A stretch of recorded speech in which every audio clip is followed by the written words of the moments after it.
follow-up case from a 2014 homicide, fatal shootings. 3 of the 4 people charged with the fatal shootings may plead guilty to their charges next week, according to prosecutors. This is CentralKentuckyNews.com. This is published September 16th, so 2 days ago. And the Winchester Sun, I don't know if that's an ad or if that's who this is.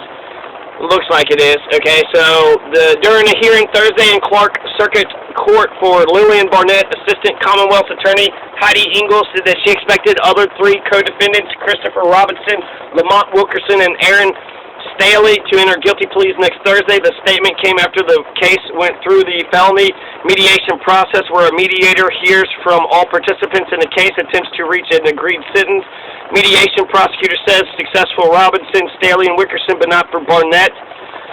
So, yeah, okay, they're going to enter guilty pleas. So there's a fatal shooting, and Christopher Robinson, Lamont Wilkerson, Aaron Stailey, they're going to enter guilty pleas. They pleaded out. So apparently they're going to give testimony against this guy, Barnett. So Barnett might have been the main person, I guess we're supposed to assume. I don't know. I've seen that one movie with that one actress from the Titanic. She was in that. She was the Nazi, right? But because she didn't want to admit that she couldn't read and write, everybody started saying, no, she's the one that did it all. And then just because of her pride, she didn't actually stand up. So just because everybody goes against the one doesn't necessarily mean that the person is against them. They said that they would seek capital sentences against all 4, with the exception of the death penalty. So the capital sentence is the death penalty. That's a bad sentence. Robinson, Stailey, and Wilkerson are expected to testify under oath as to the roles in the shooting when they appear in court. The group was decided for the December 23rd, 2014 shooting. So that's 2 days before Christmas, right?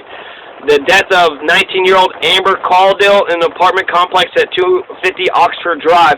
So R.I.P. Amber Caudill, 19 years old. I know that nobody deserves to die unless she killed somebody, which I don't think she did. So R.I.P. Amber Caudill. Nobody deserves to die like she did.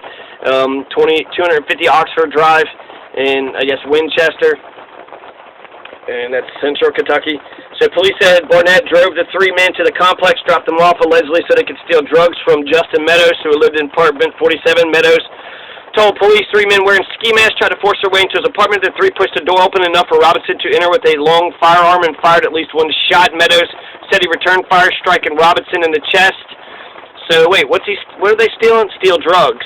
So Robinson is shot in the chest. Meadows and his guest, Crayvonne Ritchie, were both wounded in the shooting. A bullet, though, went through the floor and into the apartment below, striking and killing Caudill. So Amber Caudill, who had nothing to do with anything except for she just was in the wrong place at the wrong time. She was living in the apartment below a drug dealer. So again, the war on drugs, because the risk of possibly getting caught didn't outweigh the cons, didn't outweigh the pros. So he went ahead and sold drugs to make some money, right? That's poverty. It's a businessman, entrepreneur. The war on drugs is still going strong. Still plenty of drugs. There's a bunch of heroin overdoses. So because of the war on drugs, because of a bunch of thieves who want to steal from somebody who they knew was part of the drug game. And then that's another thing. I've heard people say, well, yeah, I'm going to go try to steal his drugs, because what is he going to do? Call the police?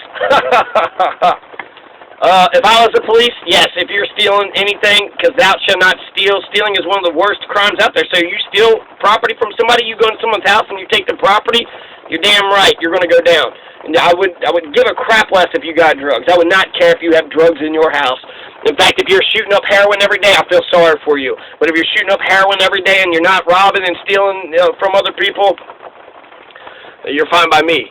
You're fine by me. I pity you. I wonder why you're not getting satisfaction in this culture. But I could understand, to be honest with you, lack of solidarity, no democracy. You're not really a part of the so-called system, and lack of connections and a whole bunch of stuff. No hope, and poverty is a death sentence. So there's a lot of reasons why people would, just do heroin, sit around and do heroin all the time.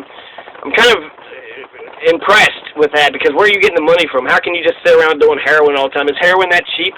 I don't know anything about heroin. with all, I mean, you don't know where it's being made. Bad Batch just killed, what, about a dozen or 2 dozen people maybe a week or two ago. A bunch of people in Cincinnati. Hell, I wouldn't even doubt if maybe the authorities did that. Maybe the authorities laced all the heroin and just got rid of a bunch of heroin addicts.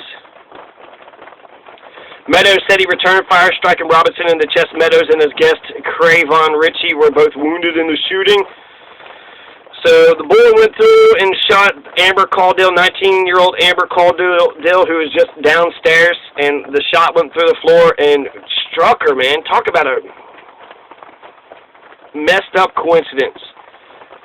Winchester police detectives said they found less than a dozen marijuana buds in Meadows' apartment. I don't care. Robinson was indicted for capital murder, first-degree burglary, 2 counts of first-degree assault. Barnett, Wilkerson, and Stailey were all indicted for complicity to commit murder, complicity to first-degree burglary, and complicity to first-degree assault. So what is that? 1 felony? Ronnie Lee Smith didn't deserve what he got. Ronnie Lee Smith, R.I.P. and R.I.P. Amber Caudill. And I'm wondering what happened to Justin Meadows and his Crayvonne Ritchie. They were victims. They were outright victims. They're small business people trying to make a living out here, trying to make a buck, you know, and they have to protect themselves because it's dangerous out here, and they didn't want to get a minimum wage job, so they started their own business. I don't hate them at all. R.I.P. Amber Caudill.